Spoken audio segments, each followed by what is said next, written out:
To make my changes for scene 1, I used the colour section on Premiere Pro to change the vignette around the frames and change the colour to a more sepia feel to make it seem more dreamlike and surreal.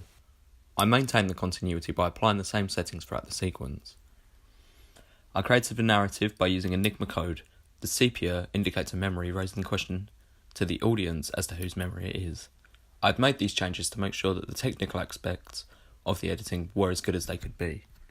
To make my changes to scene 3, I duplicated the video and added an adjustment layer to create a mask to the scene to make it darker without inhibiting the light upon the actors. I had maintained the continuity by making the scene darker as the scene was a different lighting in a prior shot.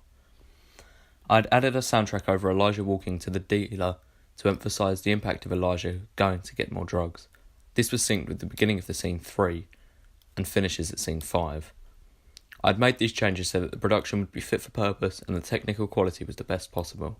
I also wanted to make sure the viewer could form their opinions using more than just the mise-en-scène and cinematography. Between scene 4 and scene 5, I'd use a cross-dissolve instead of an immediate cut to show the passing of time, therefore showing a narrative. This was a change required as it was a smoother transition and much clearer to the viewer that time had passed.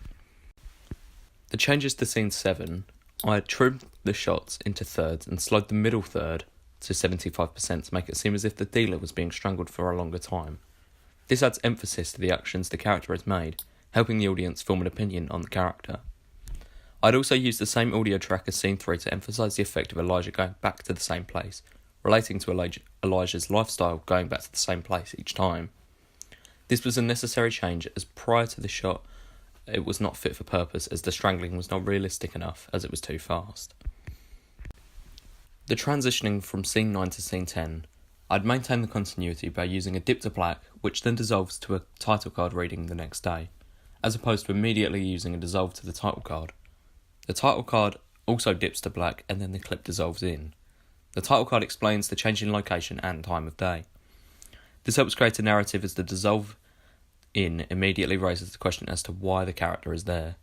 This was a necessary change as it was a much smoother transition. In scene 14, I'd added the same audio track to emphasise Elijah's actions of being about to kill himself. I used this to draw the viewer's attention and make it more memorable, leaving a lasting impact, making the audience think about Elijah's actions, which was my intended audience response.